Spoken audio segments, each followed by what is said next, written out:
साजिश में शामिल पकड़ा गया सही आरोपी। ट्रेन को उड़ाने का ऐसे बनाया था प्लान। रेलवे में रहकर की गद्दारी। कानपुर, बुरहानपुर, अजमेर और बठिंडा, कई दिनों से ट्रेन से जुड़ी साजिशें लगातार सामने आ रही थी और लोगों के मन में इसको लेकर डर भी बढ़ रहा था।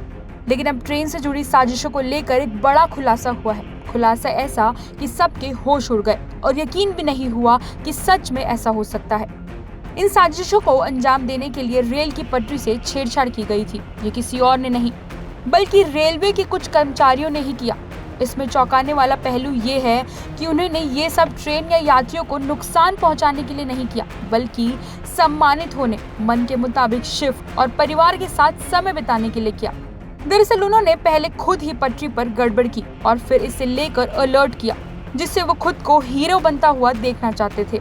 अब ये भी सोचने की बात है, जिन्हें हमारी सुरक्षा के लिए तैनात किया गया है, वही अपना फायदे के लिए लाखों लोगों के जीवन से खिलवाड़ कर रहे हैं। वो सिर्फ अपने परिवार के लिए सोच रहे थे।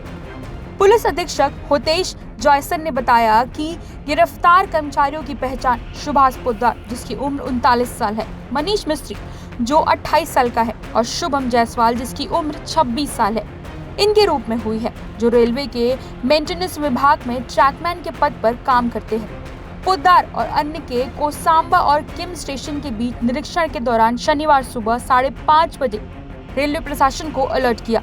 उन्होंने जानकारी दी कि कुछ तत्व ट्रेन को पटरी से उतारने के लिए एक तरफ की पटरी से इलास्टिक क्लिप और 2 फिश प्लेट हटाकर उन्हें दूसरी तरफ की पटरी पर रख रहे हैं। जॉयसर का कहना है कि किम पुलिस थाने में अज्ञात व्यक्तियों के खिलाफ भारतीय न्याय संहिता BNS के तहत आपराधिक साजिश का मामला दर्ज होने के बाद जांच शुरू की गई।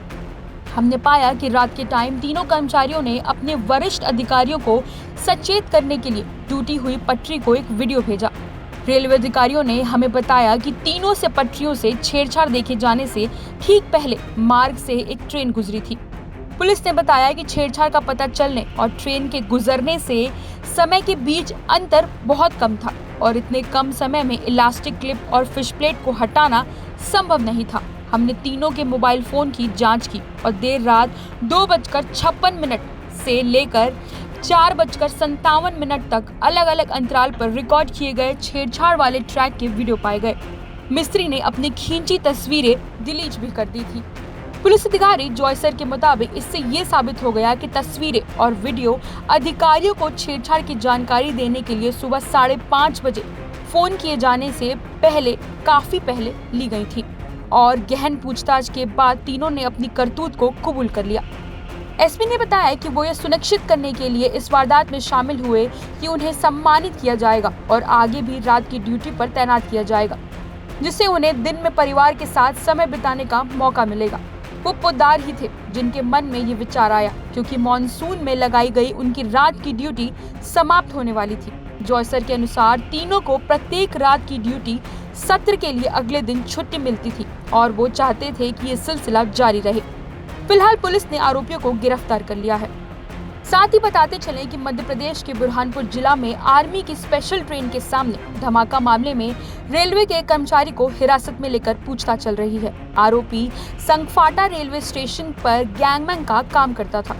कर्मचारी के ऊपर यात्रियों की जान जोखिम में डालने, रेलवे संपत्ति की चोरी कर उसका अनुपयोग करने से जुड़ा मुकदमा दर्ज किया गया है।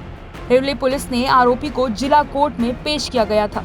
वहां से उसका PR मिलने के बाद पुलिस द्वारा उसे आगे की पूछताछ करने के लिए मौके पर लेके गया। जानकारी के मुताबिक खंडवा RPF थाना प्रभारी संजीव कुमार ने बताया कि इस मामले में under section 3 RPUE act 1966 amendment 2012 के तहत मामला दर्ज किया गया है। आरोपी ने रेल संपत्ति की चोरी की है, इसलिए ये रेल संपत्ति की चोरी का भी मामला है। साथ ही रेलवे एक्ट 153 के तहत जानबूझकर रेल में सफर कर रहे किसी यात्री की सुरक्षा को खतरे में डालने से जुड़ा केस भी दर्ज हुआ है। आपको बता दें कि रविवार देर शाम इस मामले में रेलवे ने बयान जारी किया और बताया कि घटना में इस्तेमाल डेटोनेटर रेलवे के ही थे, लेकिन इसका इस्तेमाल क्यों किया गया इसकी जांच की जा रही है। मंत्री विश्वास सारंग ने इसे संवेदनशील मुद्दा बताते हुए जांच रिपोर्ट आने के बाद ही कुछ कह पाने की बात कही है। उन्होंने कांग्रेस सहित विपक्ष द्वारा इसको लेकर राजनीतिक रोटी सेकने की भी बात कही है। वहीं खंडवा सांसद जनेश्वर पाटिल ने भी फिलहाल इसे आतंकवादी घटना मानने से इनकार करते हुए जांच रिपोर्ट का इंतजार करने को कहा है। ब्यूरो रिपोर्ट, क्राइम तक।